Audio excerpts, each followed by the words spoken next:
She was the invisible engine running a multi-million-dollar empire discarded because her cruel boss decided her plus-size body didn't fit his aesthetic. He thought firing her was a power move. He didn't know he just handed the city's most ruthless mafia boss the ultimate weapon. If you looked at the organizational chart of Covington Global Logistics, Penelope Higgins was listed as an executive assistant. If you looked at the reality of the Chicago-based firm, Penelope was the spine, the brain, and the beating heart of the entire operation. Penelope was 28 years old, possessing a brilliant logistical mind, an unparalleled work ethic, and a size 22 body. She was unapologetically fat, a fact she had long ago made peace with, even if the corporate world had not. She was warm, sharply intelligent, and had a memory like a steel trap. For 3 years, she had orchestrated complex international freight routes, managed temperamental union bosses, and kept the company from going under. Her boss, Richard Covington, was the heir to the company, a man born on third base who thought he had hit a triple. Richard was 34, impeccably groomed, fiercely narcissistic, and deeply, viciously fatphobic. He treated Penelope not as a crucial asset, but as an embarrassment he was forced to endure because she was the only one who could fix his constant mistakes. The abuse was rarely physical, but it was relentless. Richard would schedule walking meetings, knowing Penelope's knees ached in the winter, deliberately walking at a blistering pace. He would leave passive-aggressive pamphlets for weight loss retreats on her desk. He would refer to her as the heavy machinery when she was out of earshot and sometimes when she wasn't. Penelope, order the salads for the board meeting today. Richard sneered one brisk October morning, leaning against the doorframe of her cubicle. And maybe just have a water yourself. The chairs in the conference room are vintage Herman Miller. I'd rather they not give out under pressure. Penelope swallowed the hot spike of humiliation, her fingers freezing over her keyboard. I'll arrange the catering, Mr. Covington, but I need you to sign off on the Port of Miami reroute before noon, or we lose the shipping window. Just stamp my signature on it. You know I don't read that tedious garbage. He waved her off, adjusting his Tom Ford tie. That tedious garbage was a highly sensitive logistical reroute that saved the company $4 million in tariffs. Penelope stamped it. She saved the company. And a week later, Richard took all the credit during a high-stakes dinner with their newest and most intimidating prospective client, Bianchi Industries. Bianchi Industries was supposedly a massive import-export conglomerate. On paper, they moved olive oil textiles and European automotive parts. In reality, the streets of Chicago whispered that the CEO, Lorenzo Bianchi, was the head of the most powerful modern syndicate in the Midwest. Lorenzo needed a new logistics partner to move his freight quietly and efficiently, and Covington Global was in the running. The preliminary meetings had gone surprisingly well, mostly because Penelope had secretly drafted every single proposal, anticipating the syndicate's need for untraceable shadow routes. But as the final contract signing approached, Richard's vanity reached a fever pitch. He wanted the office to look like a spread in GQ magazine. He hired a new receptionist, a size 2 former model named Sarah Jenkins, who couldn't use Excel, but looked fantastic in a pencil skirt. The day before, Lorenzo Bianchi was scheduled to visit the headquarters to sign the exclusive contract. Richard called Penelope into the center of the open-plan bullpen. He didn't even have the decency to do it behind closed doors. "Penelope, we need to talk about your future here," Richard announced, his voice carrying over the typing of 50 employees. Penelope stood up, smoothing down her sensible black slacks. "Is this about the Bianchi manifest? Richard, I've already triple-checked the customs declarations." "No, Penelope. It's about our brand," Richard interrupted, smiling a chilling plastic smile. Covington Global is entering a new tier of luxury corporate partnerships. We are projecting speed, efficiency, and sleekness." He looked her up and down with blatant, undisguised disgust. "You don't fit that profile. You take up too much space in this office, literally and figuratively. It's bad for our image." The bullpen went dead silent. Penelope felt the blood drain from her face. You're firing me because of my weight. I'm terminating your employment due to a restructuring of the executive suite," Richard corrected smoothly, legally covering his tracks. "Sarah will be taking over my direct assistance. Security has a box for your personal items. I want you out of the building in 10 minutes. "Sarah doesn't know the first thing about the shadow routes," Penelope said, her voice shaking with a mix of fury and devastation. "She doesn't know the union passwords. She doesn't know the customs loopholes I built for the Bianchi deal. It's shipping, Penelope. It's not rocket science." Richard laughed, turning his back on her. "We'll manage without the dead weight." Humiliated with dozens of pitying eyes boring into her back, Penelope packed her desk. She didn't cry. She held her head high, picked up her heavy cardboard box, and walked out of Covington Global Logistics. She left behind a company that had just decapitated its own brain. A week passed.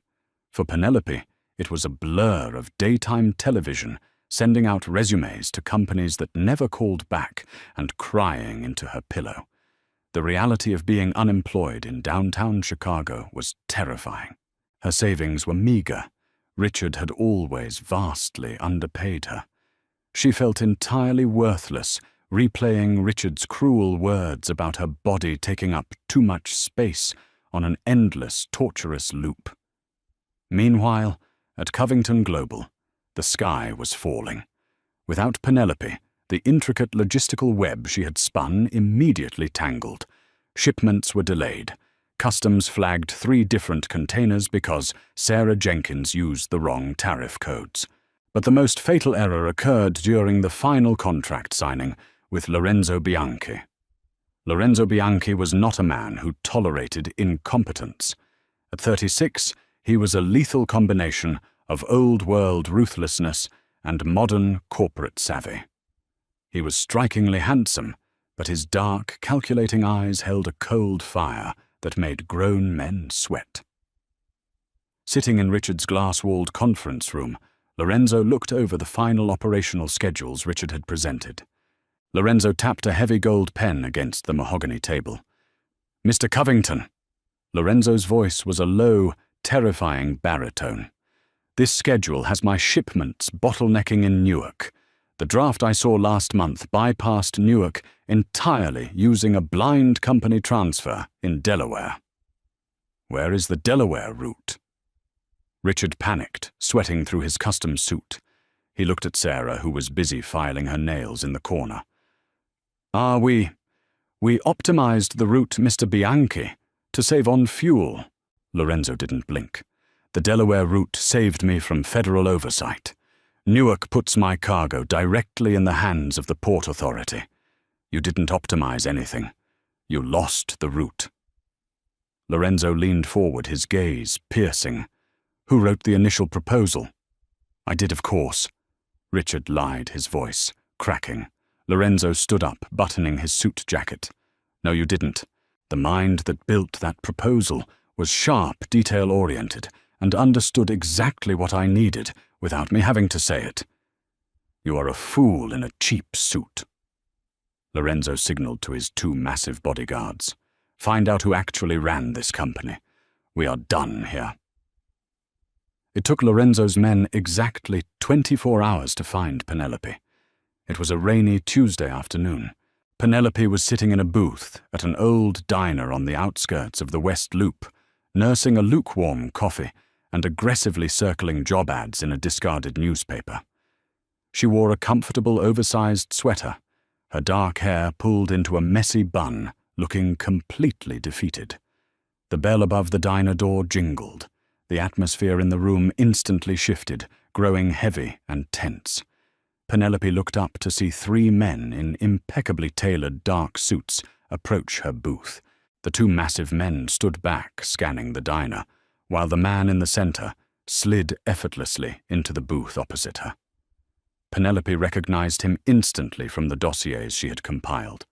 Lorenzo Bianchi, the head of the Chicago syndicate. Her breath hitched, panic rising in her chest. Had Richard blamed the botched routes on her? Was the mafia here to tie up loose ends? Penelope Higgins. Lorenzo said, his voice smooth and dangerously calm. It wasn't a question. Mr.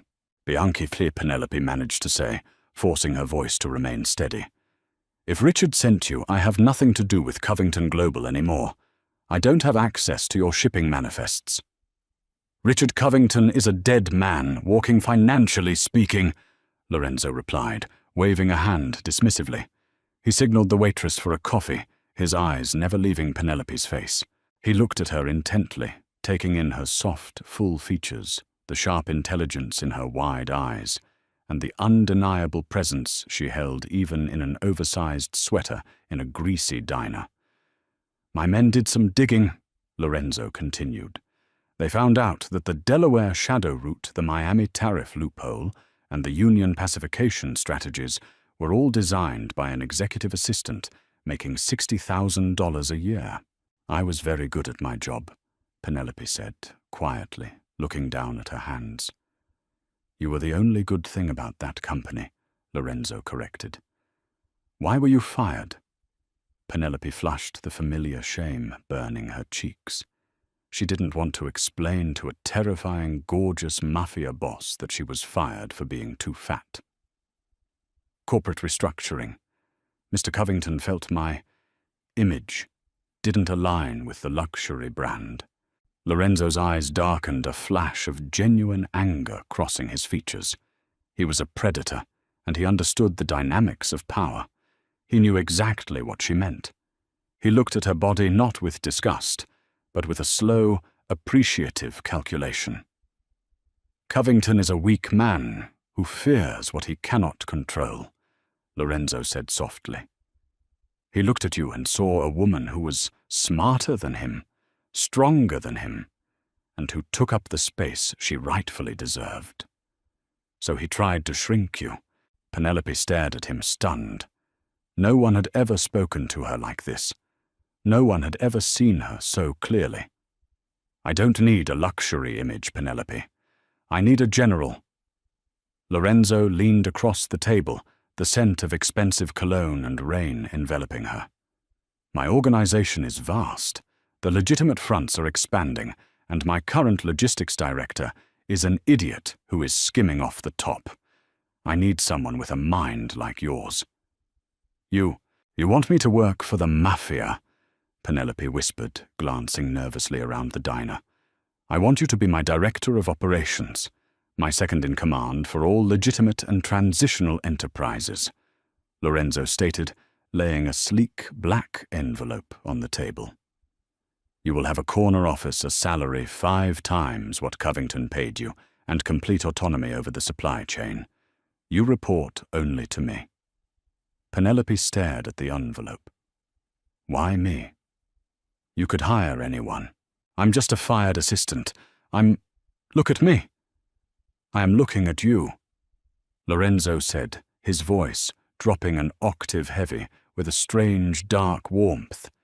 I see a woman who held an empire together with bare hands. I see a woman who has been starved of the respect she is owed. Work for me, Penelope, and I promise you, no one in this city will ever make you feel small again. Penelope looked from the envelope to Lorenzo's intense, unwavering gaze. For the first time in her life, she felt dangerous. She felt powerful. She reached out and placed her hand over the envelope. When do I start? She asked. A slow, predatory smile spread across Lorenzo's face. Right now, we have an empire to run, and a man named Richard Covington to destroy. Penelope Higgins did not merely step into her new role at Bianchi Industries. She claimed it like a conqueror entering a surrendered city. Her new office was a sprawling penthouse suite on the 42nd floor of the Bianchi Tower in downtown Chicago, featuring floor-to-ceiling windows overlooking Lake Michigan. The day she arrived, Lorenzo had a tailor waiting for her. "Off the rack is for subordinates," Lorenzo had told her, his dark eyes tracing the curve of her hips. "You are my second in command. You will dress like the royalty you are." Within weeks, Penelope's wardrobe was a masterclass in executive power. She wore custom-tailored Marina Rinaldi power suits in deep burgundies, emerald greens, and midnight blues that draped perfectly over her size 22 figure. She stopped hiding behind oversized sweaters and started wearing structured blazers with sharp shoulders and silk blouses. For the first time in her life, she took up space unapologetically. But her transformation was not just physical, it was operational. Penelope dove into the syndicate's books with a surgical precision that terrified the old guard. Her first target was Arthur Pendleton, the syndicate's current corrupt logistics director. Arthur was a greasy, silver-haired man who had been skimming off Lorenzo's legitimate construction fronts for years. He took one look at Penelope, a soft, plus-size woman holding a tablet, and smirked, assuming she was just Lorenzo's new plaything. He found out how wrong he was during her first executive board meeting. The room was filled with 20 of Chicago's most dangerous men capos and lieutenants who managed the lifeblood of the Bianchi empire. Lorenzo sat at the head of the long mahogany table, silent and imposing, gesturing for Penelope to take the floor. "Gentlemen," Penelope began, her voice steady, projecting effortlessly across the room. She tapped a button, and the massive screen behind her illuminated with a complex web of shipping manifests, offshore accounts, and trucking routes.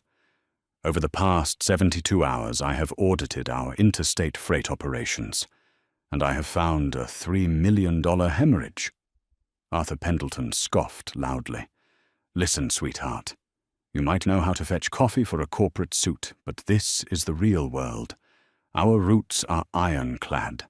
The overhead is just the cost of doing business in the Midwest." Penelope turned to Arthur, her expression ice cold. She didn't flinch. She didn't shrink. "The cost of doing business, Arthur, does not include routing our Southside construction materials through a dummy corporation in the Cayman Islands that is registered in your wife's maiden name," Penelope stated clearly.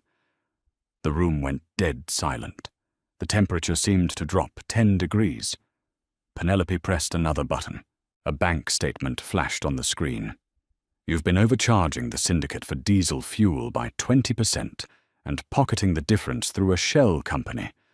You also botched the Detroit reroute last month, blaming customs when, in reality, you sold our warehouse space to the O'Sullivan family for a quick under-the-table payout."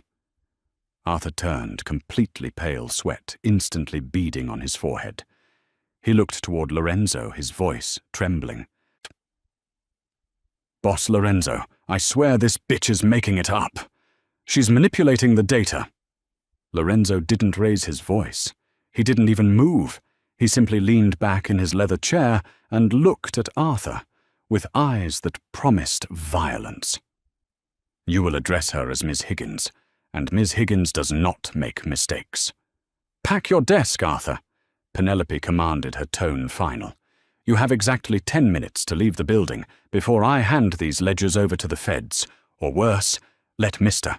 Bianchi handle your severance package." Arthur practically sprinted out of the room. The remaining capos stared at Penelope, their initial skepticism replaced by profound, fearful respect. She had just dismantled a 30-year veteran of the syndicate in under 3 minutes using nothing but a spreadsheet. Lorenzo looked at Penelope from across the room, a slow, dark smile curving his lips. The raw, predatory hunger in his eyes made Penelope's breath catch in her throat. He wasn't just impressed. He was utterly captivated by her brilliance. Under Penelope's control, the Bianchi syndicate's profits skyrocketed. She implemented decentralized shipping networks, digitized their offshore banking, and created a supply chain so tightly optimized that not a single truck boat or cargo plane was ever flagged by federal authorities. She was brilliant, and with Lorenzo's terrifying reputation backing her, she was untouchable. Meanwhile, a few miles away, Covington Global Logistics was burning to the ground. Without Penelope's constant vigilance, Richard Covington had driven his family's company into a spectacular nosedive. Sarah Jenkins had quit after 2 weeks when she realized she couldn't charm her way out of federal customs audits. Clients were leaving in droves. Desperate to save face and keep his luxury lifestyle afloat, Richard made the most fatal mistake of his pampered life. He needed cash quickly to pay off crippling debts he had hidden from his board of directors. He reached out to Declan O'Sullivan, the brutal head of the Irish syndicate, and Lorenzo Bianchi's fiercest rival. Richard promised Declan exclusive use of the Covington shipping lanes for a massive shipment of illegal firearms coming in from Eastern Europe, taking a massive $2 million advance to keep his company solvent. What Richard didn't know was that he didn't own those shipping lanes anymore. Penelope had systematically engineered a quiet, hostile buyout of Covington Global's most crucial port contracts through a series of Bianchi-owned shell companies. When Declan O'Sullivan's shipment arrived at the port of Chicago, the dock workers who now reported strictly to Penelope's union bosses refused to unload the cargo. The feds seized the containers within hours. Declan O'Sullivan was out $20 million in contraband, and he wanted Richard Covington's head on a spike. It was a cold, rainy Thursday evening when Richard Covington received the phone call. His accounts were frozen. The bank was foreclosing on his Gold Coast penthouse, and Declan O'Sullivan's men had been seen circling the Covington Global parking garage. Terrified, weeping, and entirely out of options, Richard called the only man in Chicago powerful enough to protect him from the Irish syndicate, Lorenzo Bianchi. He begged for a meeting, offering to sell Covington Global for pennies on the dollar, in exchange for Lorenzo paying off his debt to Declan and letting him live. Lorenzo agreed. He told Richard to come to the penthouse boardroom of the Bianchi Tower at midnight. When Richard stepped off the private elevator onto the 42nd floor, he looked like a ghost of his former self. His expensive Tom Ford suit hung loosely on his frame. He hadn't slept in days, and he was trembling so hard he could barely hold his leather briefcase. 2 massive armed men escorted him down the marble hallway and pushed open the heavy oak doors to the boardroom. The room was dimly lit, the city lights of Chicago sparkling through the rain-streaked glass behind the massive executive desk. A high-backed leather chair faced the window, obscuring the person sitting in it. "Mr. Bianchi," Richard stammered, his voice echoing in the cavernous room. He wrung his hands together. "Thank you. Thank you for seeing me. I know our previous deal didn't work out, but I am prepared to sign over Covington Global tonight. Complete controlling interest. I need you to call off Declan O'Sullivan." The leather chair slowly swiveled around. Richard's jaw dropped. The briefcase slipped from his trembling, sweaty hands, hitting the floor with a heavy thud. Sitting behind the desk wearing a stunning, custom-tailored crimson blazer was Penelope Higgins. She looked immaculate, powerful, lethal. "Hello, Richard," Penelope said smoothly, her voice a velvety purr that held no trace of the nervous assistant she used to be. "Penelope," Richard gasped, rubbing his eyes as if he were hallucinating. What are you doing here? Where is Lorenzo? You can't be here, you're... I'm what, Richard?" Penelope leaned forward, resting her elbows on the mahogany desk, her manicured fingers steepled together. "Too big for this chair. Taking up too much space for your aesthetic." "I don't understand." Richard panicked, looking frantically at the 2 armed guards at the door who stood motionless. "Are you his secretary, Penelope? Please tell him I'm here. Declan is going to kill me." A deep, dark chuckle echoed from the shadows corner of the room. Lorenzo Bianchi stepped into the light, holding a glass of amber whiskey. He moved with the slow, deliberate grace of an apex predator. He walked over to the desk and stood directly behind Penelope, placing a large, possessive hand on her shoulder. "She is not my secretary, Covington." Lorenzo said, his voice a low, terrifying rumble that vibrated through the room. "She is the director of operations for the entire Bianchi syndicate. She is my second in command, and she is the woman who owns your company." Richard's knees buckled, and he collapsed heavily into a guest chair. "Owns it, no." "No, that's impossible. I own Covington Global."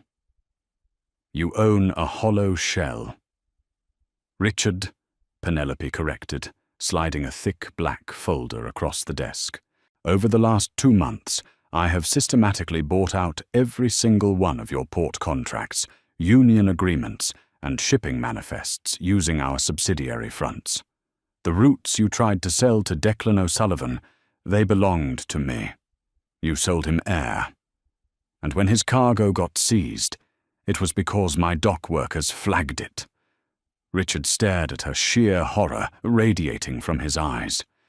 You did this. You destroyed me." "I didn't destroy you, Richard. Your own incompetence did. I simply stopped holding you up," Penelope said, her voice devoid of pity. "You fired me because my body offended your delicate sensibilities. You thought I was worthless because I didn't fit into a size 2 pencil skirt. But you forgot one crucial detail." Penelope stood up. She towered over Richard, her presence magnificent and overwhelming. "My brain is what made you rich. And without me, you are nothing but a spoiled boy in a cheap suit." Lorenzo looked at Penelope, his eyes blazing with open adoration and deep, consuming desire.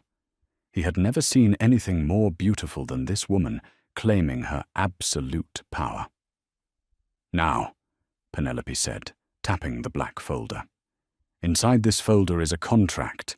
You will sign over the remaining brand assets and intellectual property of Covington Global to Bianchi Industries for exactly $1. In exchange, mister, Bianchi will pay off your $2 million debt to Declan O'Sullivan, saving your life." $1, Richard whispered, tears finally spilling over his cheeks. "It's my family's legacy." "Your legacy is bankrupt," Lorenzo snapped, stepping forward. "Sign the paper, Covington, or I will let Declan's men scrape you off the pavement." Trembling violently, Richard pulled a pen from his pocket. With a shaking hand, he signed his name on the dotted line, officially handing over his entire empire to the woman he had discarded like trash. "Get out," Penelope commanded softly. "And if you ever show your face in the logistics district of this city again, it won't be Declan you have to worry about." The guards hauled the weeping Richard to his feet and dragged him out of the boardroom. The heavy oak doors clicked shut behind them. The room fell into a heavy, charged silence. The rain continued to batter the floor-to-ceiling windows. Penelope let out a long, shaky breath. The adrenaline was slowly leaving her system, replaced by a profound, overwhelming sense of peace. The ghost of Richard Covington, the voice in her head that told her she was ugly and worthless, was finally dead and buried. She turned to look at Lorenzo. He set his whiskey glass down on the desk and closed the distance between them in 2 long strides.